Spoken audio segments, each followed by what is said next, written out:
hello, and welcome everyone. Welcome to another episode of InEvent Talks.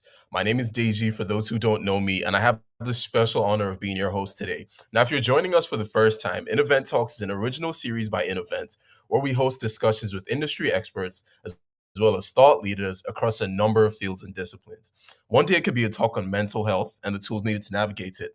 The next, it could be an expertise on HR or work tips on improving your efficiency. You truly never know what you're going to get with us. The only thing that we guarantee is that it'll be informative, educational, and entertaining. Now, in today's InEvent Talks, we will be discussing education. So, actually, it goes back to one of the things that I was mentioning before, educational. We'll be discussing education in the new normal. And we're going to be discussing online versus hybrid and just how it's affecting, the current educational sector. And today with us, I have with me, well, I guess with us, I should say, our special guest speaker, Melissa Emler. And I'm going to just share a couple things about Melissa so you just kind of have an idea of who she is.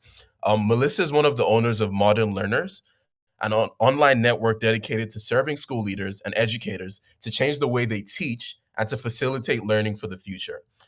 Today, we're going to be talking to her about her journey joining Learners and building the community and coaching over 1,000 school leaders in 22 countries. Amazing. Now, she's going to share her deep insights with us about the way each of us can disrupt the way we teach, learn, and help students create their own learning journey. And this all happened after serving in K-12 public education for 20 years, where she came to this role that she has today, and being a relentless advocate for learning and being a relentless advocate for learning is at the center of every conversation she has. Maybe I might need a glass of water because this definitely doesn't happen very often. So yeah, just to get out the way. But yeah, in her work with educational service agencies and organizations that support educators, as well as with a few corporate clients building a learning culture, she noticed a pattern. So I assume this is what brought her to where she is today. And she wants to help people build a learning culture. And to do that, she has realized that we must embrace the interdependencies of community, content, and events. At Modern Learner, she has been there since 2016, and her experience has proven to be really helpful to her clients. And at this point, because I'm not the only person here today, I'm going to call on Melissa just to say thank you very much for being with us today. And we are very grateful to have you. Well, thanks for having me. And the intro is great. It's funny to hear people talk about me using the things that I've written and done. And I'm just really excited to talk about learning. And I'm excited to be with an event because, first of all, I love this technology that we're using. And I can tell that your team does a lot of things really, really well. So it's great to be here.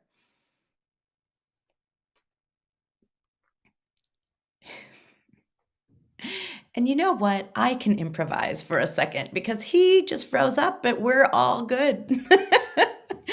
We will talk about learning and we will wait for him to come back. But I see Facundo, thanks for being here. It's so great to see you. If anybody else who's watching me hang out by myself wants to just say hello in the chat and leave me a comment and let me know where you're coming in from. That would be super. I can entertain myself as we wait for him to come back and have this conversation. Live events, this happens. It absolutely does. But I'm here to take up space and keep you entertained for a bit. And you know what? The beautiful thing of this is we can actually cut this beginning stuff off in a more formal way and use it in other places later. So I'm all good with technology and internet bandwidth. That's kind of a thing. If it rains too much or it's too foggy, it sometimes doesn't work. But yeah, so anyway, I guess I can tell you a quick story. My company at Modern Learners, we support learning organizations with their online events too. And Juliana asked me to be here 10 minutes early. And I was like, absolutely, because I absolutely know how important it is for the guests to be a little bit early in order to put the producers' minds at ease. And yeah, I got here 3 minutes before I was supposed to be here and not 10. And I felt real bad because I absolutely know the anxiety that causes. So I just wanted to make a public apology to the team that is producing this, that I'm sorry I was late. Because when that happens, it's just bound to have technology issues. So, yeah. So we'll be here, and I'm sure he'll be right back. See, I have a secret. He's gonna like pop right on stage here with me right now. See, there he is. I'm Welcome so I back. I apologize, Melissa. I'm not sure what's happening with my internet, but yeah, I think that should be fixed now. Apologies to everyone listening and watching. I'm not I've sure what's just been entertaining them talking to myself, but we're good. Well, thank you so much for carrying my slack. Thank you very much. But I'm sure you've No had the chance problem. to introduce yourself at this point, so we can just move right on with the Yes, questions. for sure. So I'm just gonna start with just understanding a little bit about what led you to this journey, right? So you've been in public education for about 20 years, K-12 public education, and I Mhm. kind of just want to know what led you into a journey into education. Like, why was that a thing for you? Um, this is going to sound really bad, but the first reason that comes to my mind is that I was a bossy child. And, so I always played school at home because and actually this is a huge part of the evolution, and this is the first time I've ever told this story, but I always played school at home. It was like what I did as a child because it was an important thing in my life, apparently. And at the end of the year, when the teachers would be getting new textbooks and new teacher manuals, the following year they would give away their existing stuff. And I was always the first person in line for the teacher manual because I played school at home all the time. And so it was to be a teacher was just something that I always saw myself doing. And it could have been because I was a bossy child and the teacher always had control.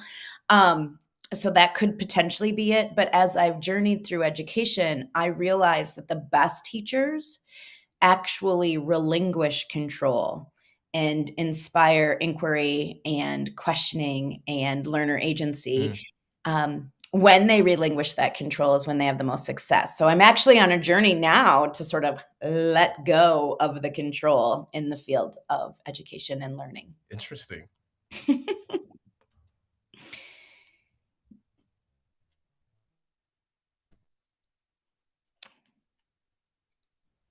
And I think he's frozen Can you again. hear me, Yeah, Melissa? I can. There you are.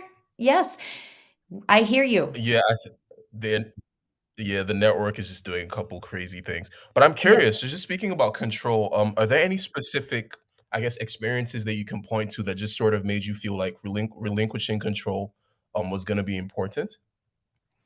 Oh, I've lost Melissa there. Well, I'm here. I can hear you. I think that for a long time, all of the classroom management issues that I had in my first couple of years of teaching were because I was trying to control what learners were doing and what they were experiencing. And of course, the more you try to control something, the less control that you have. And so it didn't matter what I did to achieve whatever the outcome is that I was expecting. Um, if the kids pushed back, it wasn't going to happen. So I had to really work on my teaching skills to ask more questions and provide fewer answers, because if I was doing all of the talking or if I was doing all of the thinking, then that was actually taking away from the learner's experience, and I wanted to not do that, obviously. And so just over time, I started to get much better at asking questions and posing good problems and tasks that kids were intrigued enough to want to solve. And then as I sort of advanced in my career in the field of education and went into the principalship and curriculum and special education directorship, basically, what I learned to be true about relinquishing control to the learners continued to be true for teachers, because I believe that teachers need to see themselves as learners first.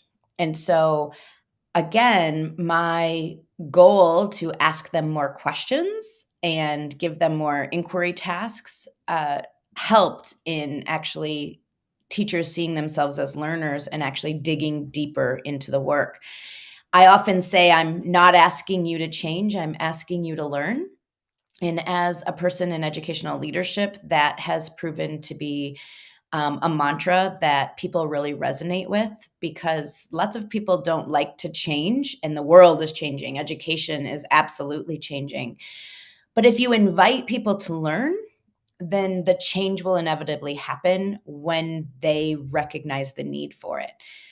So again, I often say, I'm not asking you to change, I'm asking you to learn. And again, I think that's my um, quest to relinquish control is just even evident in my mantra. Nice, nice. That is a lovely mantra, and funny, just listening to you speak, it just kind of, I guess, enlightens me a bit more about, like, how information can sort of make the change without, like, you actively having to insist on it. Just coming to more information and just having a better understanding of things will ultimately produce that change in, I guess, behavior or Mhm. action that you're looking for, because then they will know for themselves. And I think that's a really incredible way to approach it. Yeah, and the Um, other piece that's really Go on. important in that approach is the lived experience side of it. So we were talking before we got on about climate change and sort of being in the middle of that debate, because we all bring Yeah. our different lived experiences to that learning, and those lived experiences plus with the combination of information and knowledge, they really combine to impact our perspective on lots of different things. And that's what makes the world go round, is that ebb and flow and honoring people's lived experiences in whatever it is they're learning or working through.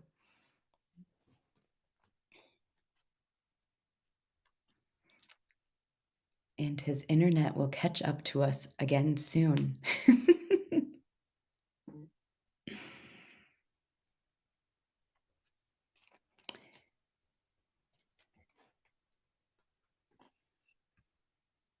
And there he is. I can see him moving now.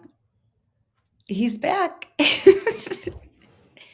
The network is not his friend today, my friends.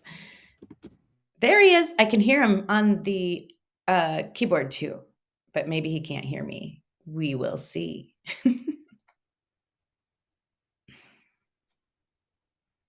By the way, he is in Nigeria and I am in Wisconsin, which is in, the middle of the United States. So he's just having some bandwidth issues, but again, maybe Juliana, if you want to put like the next question that he was going to raise to me in the chat, I'd be happy to sort of respond to that.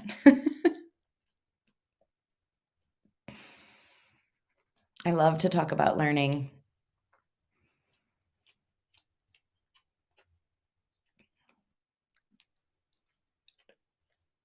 I think she was maybe going to talk to me, but I'm not sure. There.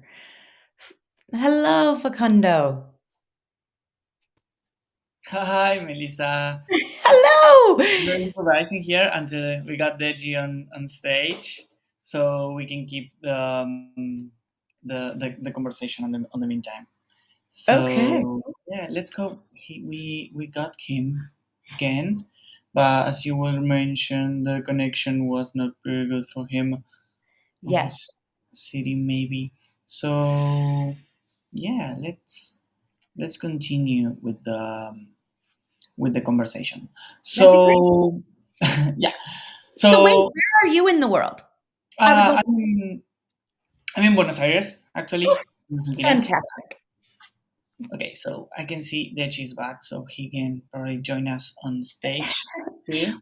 We are getting through these network things, and if we can chop this up and take tidbits all the way through, that's the beauty of this. We He's are gonna be here talking. Apologies. Yeah, Apologies, guys. we're I hope managing. We're taking care of it for you. We don't need to worry about that. That's what live events are. thanks thanks for being such a trooper, Melissa. This usually doesn't happen. I think we had, like, a storm that probably messed up the network a little bit. Yes, Um, I understand. It has happened to me. Actually, yeah. Amazon went down last year on December 8th. I'll never forget it. I was doing a live event, producing lots of things, and Mhm. Amazon got hacked and it went down in the East Coast and then a little while later in the Midwest. And we didn't actually notice it until after it was being reported. And it was pretty wild and I couldn't get it back online. It was very stressful, but it was completely out of my control, as this is for you. Interesting. Just Again, you even got to relinquish control. Yeah, I know. I'm just even piggybacking off of that.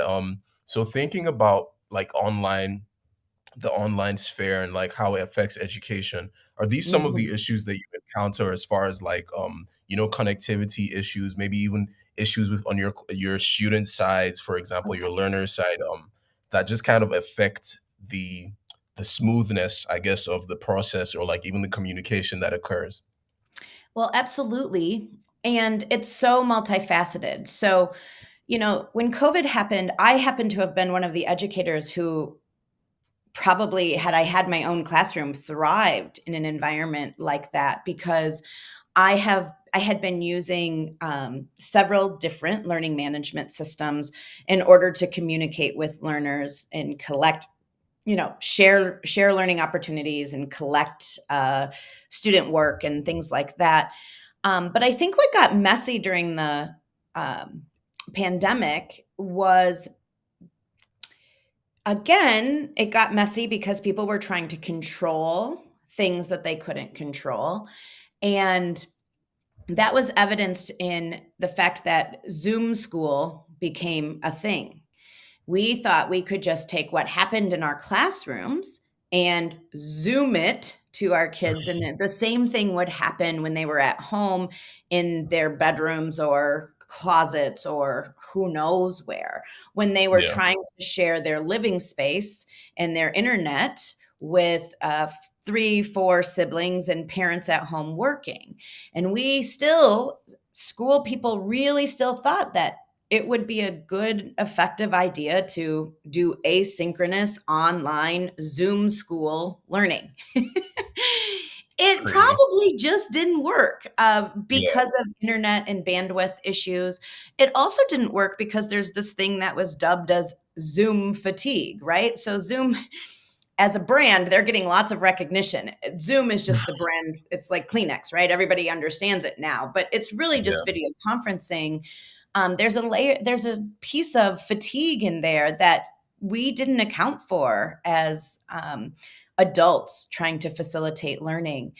And it was our need to control time, space, minutes, all of those pieces in during the pandemic that really made for a step backwards in regards to ed tech.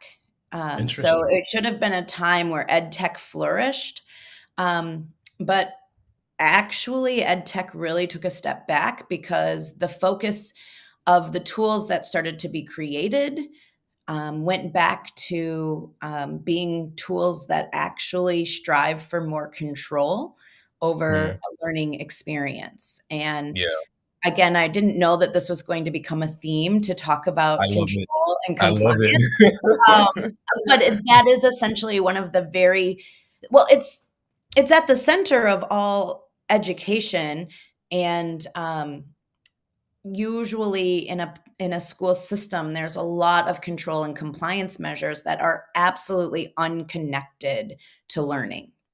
And the same happened in hybrid learning. And we have to really take a deep look at what we're trying to control and when we should measure for that outcome. And again, Zoom school probably isn't the answer. If you have the opportunity to give learners more agency in their learning, they will likely go deeper than you had originally anticipated.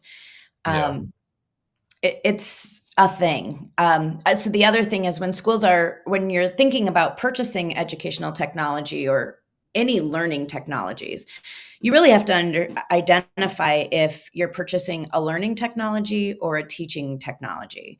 And you have to interesting. ask the question, where is the agency of the tool? Who is the tool giving power to? Is it giving power to the learner? Is it giving power to the system?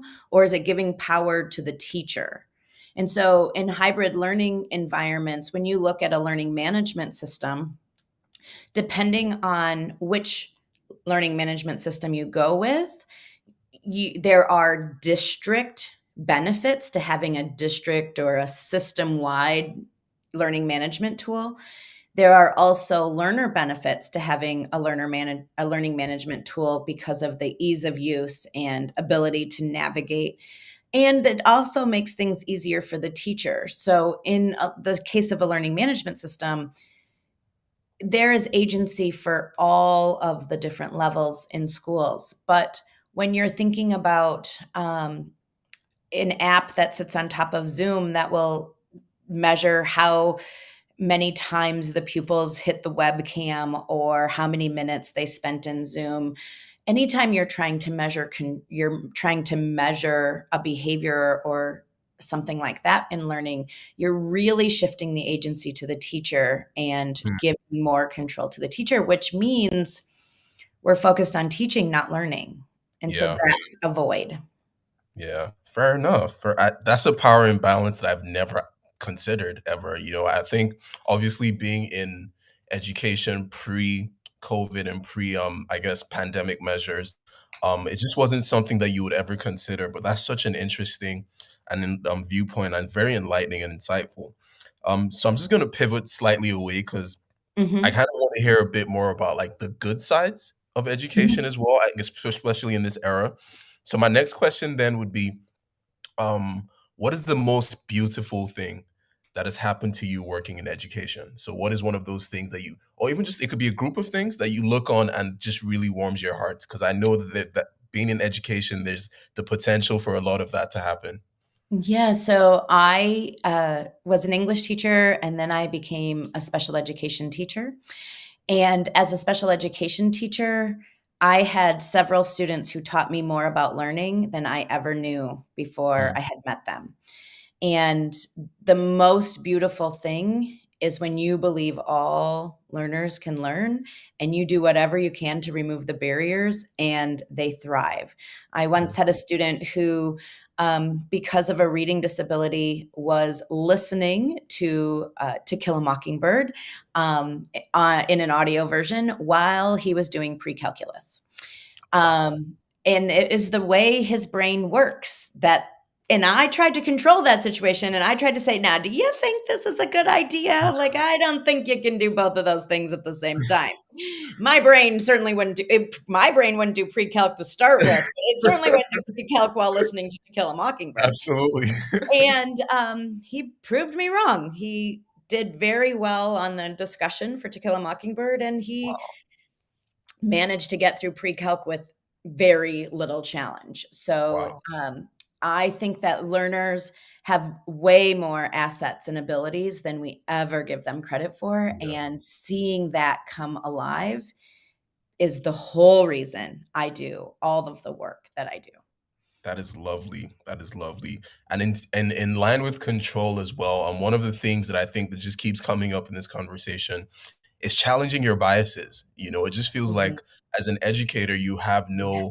there is no room to ever hold on to any sorts of biases because every child is different, every student is different, every learner is different. And that's very interesting to say the least. And the Um, same is true for teachers, right? So it is not realistic to think that all learners will connect with all teachers mm, or that all teachers are need to be in deep relationships with all of their learners. Certainly, they need to design their instruction to meet the needs of all learners, but we have to understand that humans come with a significant amount of variability, and it is the connections that we make with each other, regardless of how um, deep or like it's the connections. They don't have to be perfect relationships in every avenue in schools. And sometimes that becomes the expectation of teachers is to love and save every child. And in reality, the teacher has a job to do, and the job is to design instruction that meets the needs of all learners. And being in relationship with the learners is a huge benefit, but it's also a misnomer to think that every teacher and every student will get along. It's just not feasible. And I think sometimes we have to embrace that and recognize that learners need a lot of teachers, and a lot of their teachers might not even be in school. And are we honoring those experiences, those learning experiences that don't happen inside of the school building? And when we do, we see lots of things come together. Thanks for sharing that. This has been oddly emotional in a way. It's very, like, inspiring, and I just keep like, listening to it, I keep thinking about stuff in my personal school experiences, so that's why sometimes I might be a little slow to answer, but this has been extremely insightful, and just pivoting to another aspect of it, so over the course of doing research for this talk, we saw that you offer, an online course twice a year, Change School, I believe, Yes. um, and I would love to hear a bit more about this, so can you tell us just a bit more about what Change School is? Right. Absolutely. So so first of all, there are lots of people doing really good work in trying to impact education and educational policy. And there are lots of people creating brand new teaching and learning environments, and lots of people who want to start their own school to get away from the existing school. And the reality of it is that the majority of our students, at least in the United States and Canada, are in public schools. And so, if we really want to create a system that does the most and the best that it can for our learners, we have to impact the schools that already exist in order to have the biggest impact on the most number of students. And so, a lot of what happens in Change School is we explore and examine the very conversation that we started this conversation with, but it's the shift from a focus on teaching to a focus on learning, and a shift in who are the learners in our schools. So I see everyone in a school as a learner, which means we need to design learning experiences that meet the needs of adults and kids. And the other piece of Change School, we really work to um, reevaluate where our priorities are. We look at distinctions, like we ask people to compare and contrast achievement and learning, because so much of the work that we do in schools is striving for an achievement outcome.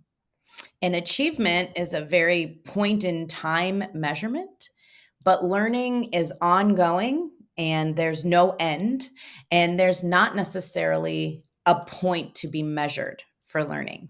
And so we don't believe that schools will ever be absent of at least a conversation about achievement. But we also, in the work of Change School, really get to an understanding that achievement in and of itself is a mechanism for sorting students. And so, if we have a mission statement that says we want to serve all students and create an environment where all students see themselves as lifelong learners, then we have to do our work and shift the focus to learning, and really work to understand those distinctions. And so that's what happens in Change School, which is an 8-week cohort-based course where it's a very interesting hybrid model. So we have modules available. We have, Change School is 6 modules, and there is asynchronous online articles and piece things to read and to listen to and to interact with.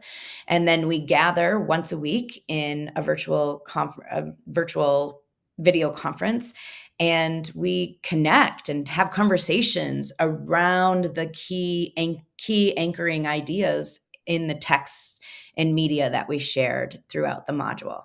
And so it is the work in the gathering that helps people make sense of the distinctions and the change that we're seeking. So again, it goes back to, I'm not asking you to change, I'm asking you to learn.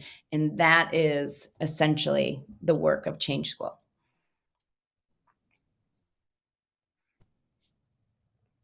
Thank you very much for sharing about that. And that just feels like one of those quotes that I'm going to hold on to forever. And I will give you credit, but it's such an awesome quote. I'm not asking you to, no, honestly, it is. It is. I'm not asking you to learn. It's one of those things that is definitely going to be one of the biggest takeaways from this.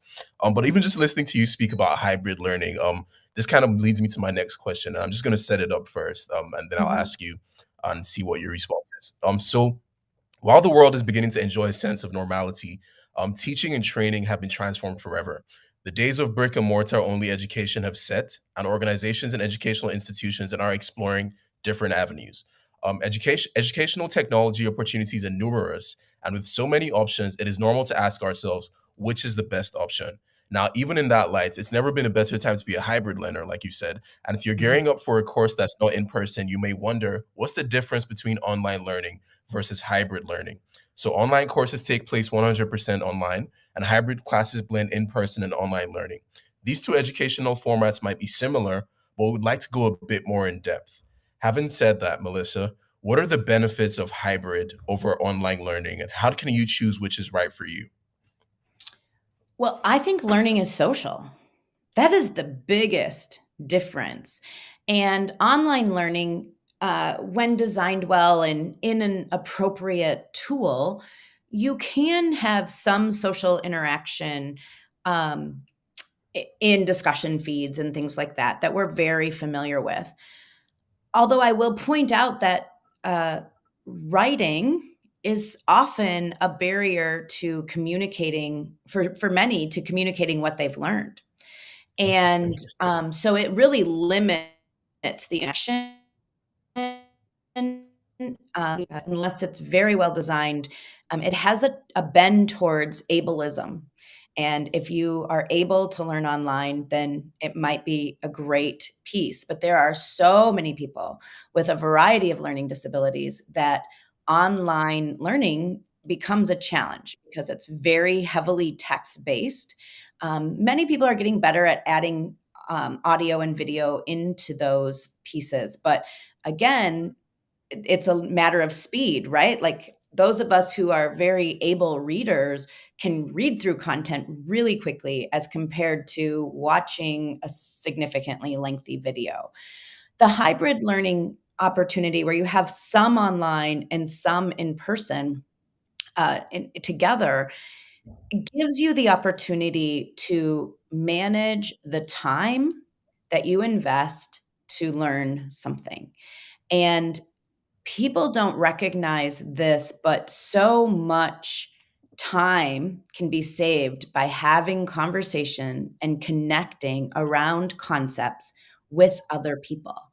And so before we had this conversation, you may never have considered the control element of school. You may never have considered the comparison and contrast between achievement and learning. And when you explore those concepts with other people in a hybrid way, you are able to go deeper. But at the same time, the reason hybrid is so valuable is because right now we keep learners in school in a 8 to 3:30 kind of manner, right? There's a school day, and there are lots of minutes in that school day that are void of anything of real value other than it's just what we do. And so hybrid allows us to sort of manage the learning time. It allows us to work with others to make sense of what we're learning. And it allows us to do the knowledge capturing and delivering at a time that works in our lives. So I don't know. There's so much more probably, but that's where I'm Yeah, landing. fair enough. Fair enough. Thanks for that. I guess my next question then would be, it's a bit similar, but I was just wondering if you could kind of like maybe do a little delineation between the two. So we kind of spoke about the benefits of hybrid over online learning. So now I kind of want to know what the benefits of hybrid and online learning are compared to classroom learning, being that you've experienced both. Yeah. And it goes right back to the time because we we create a lot of barriers for a lot of learners by having school so closely aligned to time requirements, right? So in the US, many states have they have attendance rules. You have to be in health classes so many minutes and physical education so many minutes. You have to have so many minutes of reading. Uh, and in high schools, that's tied to graduation credits. Now, those things are likely not going away, but when you're thinking about moving to a hybrid environment, it's that thing that it's time that is set up differently than it was before. And it can be, in some people's eyes, it can be saved or it can be used for different things. But in school, when you physically go to school, there are relationships that cannot be like you cannot have relationships in the way that they are built in a regular school day, in a hybrid learning environment, without a lot of attention spent on building those relationships when you come together. So I never want to say that time in schools is wasted, because it's not. It's just that we have to make sure that we recognize what's being done in schools. And what's being done in schools is spending time on building relationships. Now, that doesn't always pan out because not everyone has the same quality of relationships. So again, I think Seems it like we've had Melissa go to the backstage. Just very quickly, we'll get her back on. Oh, okay, sorry. I haven't Yeah, moved, I don't think. yeah. No, it wasn't your fault. I think that might have been us. Okay, Sorry about. no worries. So again, in school, in case we missed this, in school, I never want to say that time is wasted, because time is not wasted in school. Time, we just have to understand what the goal of the time is. So when we physically go to a building, the goal is to learn, but also to cultivate relationships.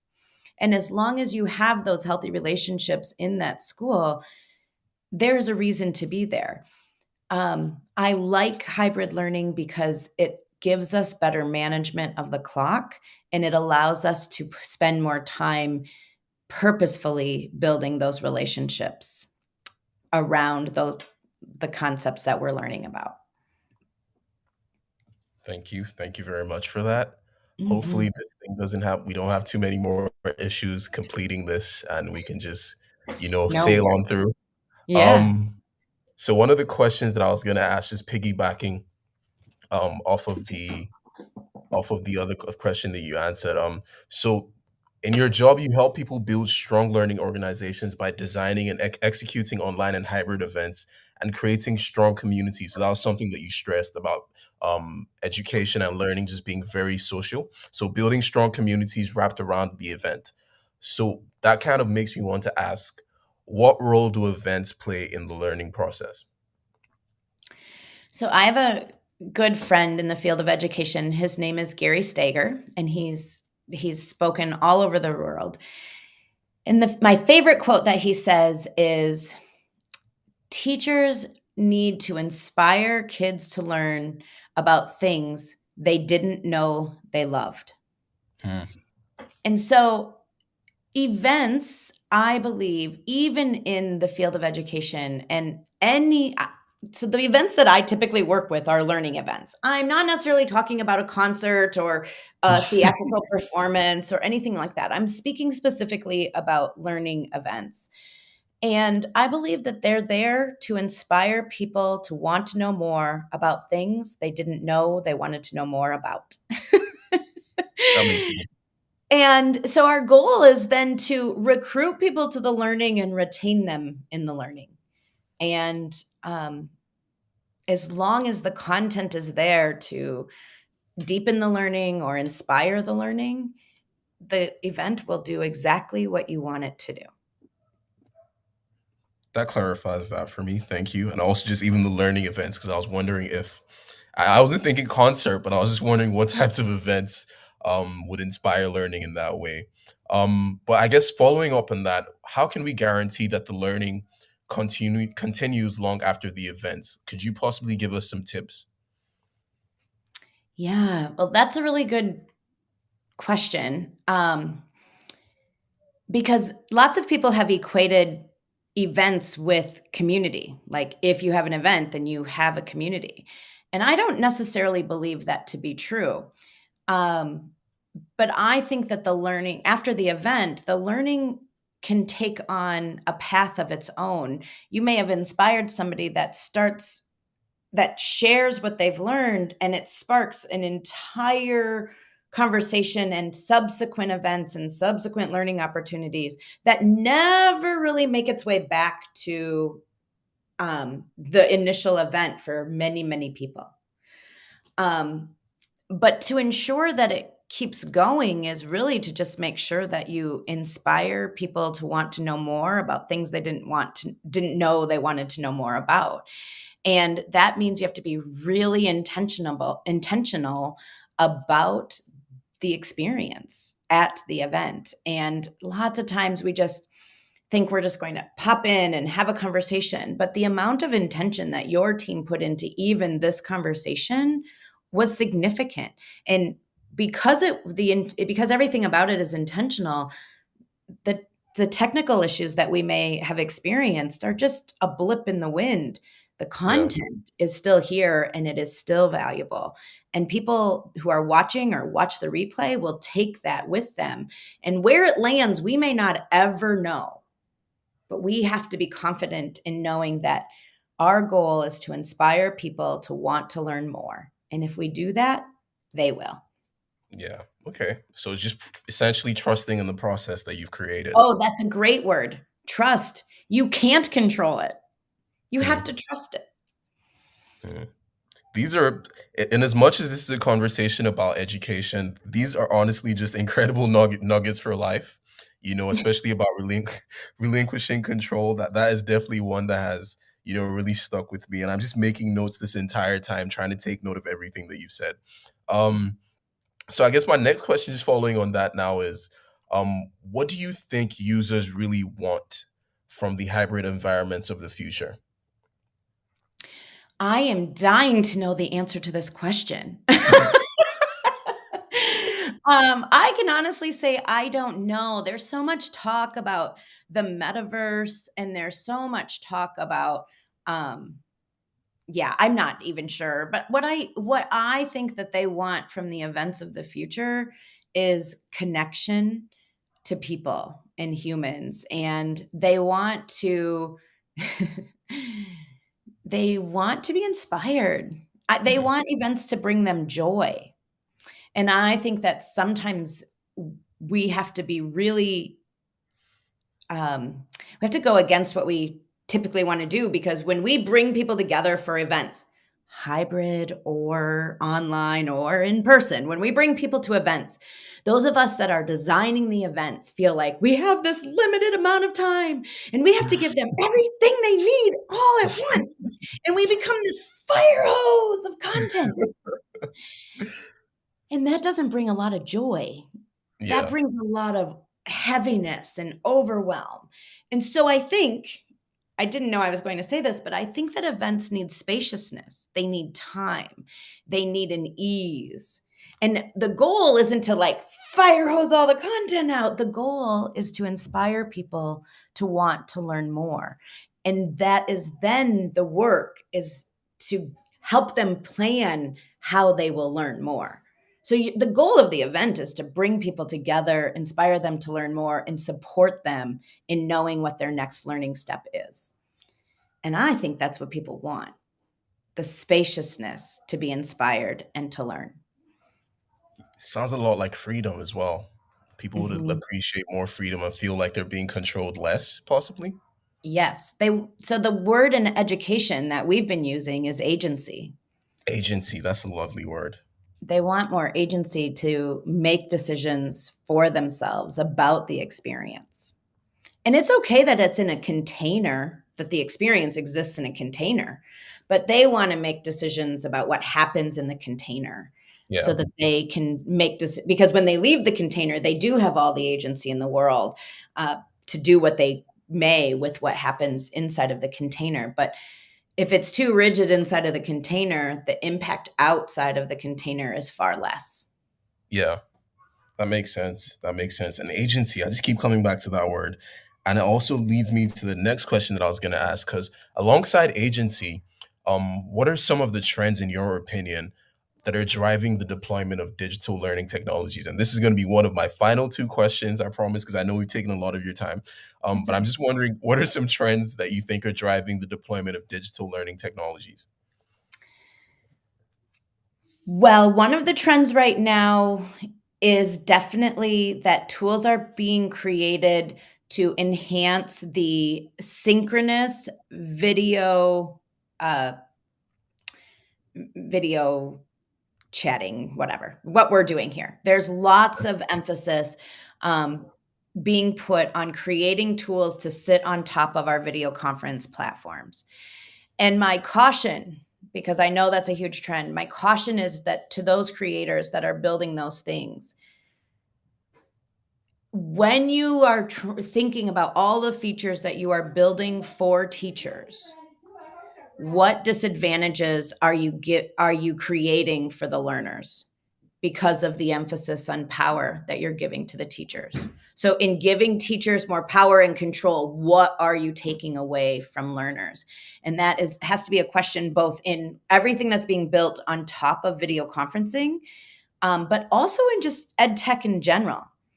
When you give power control to the teacher, what are you taking away from the learner and the experience of the learner? Thank you. Thank you What's very the overall impact of that? Yeah, yeah. Just also once again coming back to control. I love it. I love it. I never knew the control was such a common theme in the world of education. I guess also is a metaphor for life in its own way. But I think I'm going to end on this.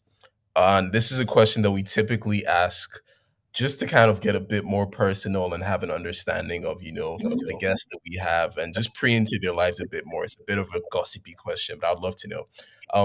Who are the three most inspiring people alive for you? Oh, goodness. That's the reaction. That's Yes, always it seems so daunting. it Um, is. yeah, so the 3 most inspiring people, well, I'm gonna start with my grandma. Okay. She's 83 and she looks 51, and Oh, she gives wow. me a complex about getting wrinkles as I get older because she's amazingly beautiful. Um, but she's always lived by the "kill them with kindness" Mm, mantra, and she's, like, wildly successful. interesting. So she's an inspiration and always will be. And then when I think about, like, the big picture, um, I definitely love Brené Brown. I love her work. On my favorite Brené Brown is The Wilderness, about belong. And that book is all about belonging. And in addition to her, I have a famous, a not so famous, I mean to say, friend in the business world, but she's just released a book called What Works, and her name is Tara McMullen, and I love her What Works book and the premise of it, because it is about how we use like goal setting. It's an alternative way to think about goal setting, and everything that Tara McMullen puts out into the world in regards to her content is fascinating. And as you say, you'd never really thought about control in education. She is the person that inspires me to think about things in business and in life that I hadn't even considered until she brought it to my attention. And so she's my not so famous business connection that really inspires me, but she does have a book and y'all should check it out. It's amazing. Definitely. And don't worry, we're not accusing you of name dropping. If you know famous people, you know famous people. It's just what it Yeah, is. And it feels for like a sure. common thread that kind of ties between those is like people you can learn from, and I guess that's the ultimate idea of inspiration. Just always Yeah. finding people that you want to just take things from their lives and sort of implement into yours. And also just even coming back full circle and speaking about learning environments, it feels like inspiration just seems to be one of the common themes, giving I'm giving learners, and I guess educators likewise, just learning from this conversation, the opportunity to learn and be inspired. And I'm definitely inspired after this conversation. And I appreciate you, Melissa, for coming on. This has been, and I'm not saying this just because you're here, this has been one of the more enjoyable in event talks that we've had. I've been engaged the entire time. It's just been a thrill. And I'm so glad that you made the time out for us today. Well, thanks so much for having me. And I love to chat with anybody about learning. I can tell it's something that you're very passionate about, and it feels like one of those things that if you're woken up from sleep and just like talk about learning, it feels like you could do it effortlessly, you know.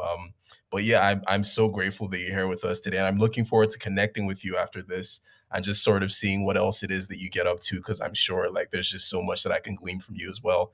And thank you to everyone who's joined us, and thank you always for supporting in event talks and supporting in event in general. We really appreciate you guys. The final word for me is going to be a quote from Melissa that says, "I'm not asking you to change, I'm asking you to learn," is a quote that I'm definitely going to take moving forward. If there's anything that you want to end on, Melissa, please let us know. We would love to hear from you again. I think that's the perfect place to end. I'm not asking you to change. I'm asking you to learn. Thank you so much, Melissa. We appreciate it. And once again, we're going to be having in event talks probably next week. We usually have these on a weekly basis, but we're looking forward to having you guys with us again. This should be an amazing time. Next week or the next time that we're on should be just as amazing as this one. And we are sure that you're going to love it. But for now, this is me signing out. Have a wonderful rest of your day.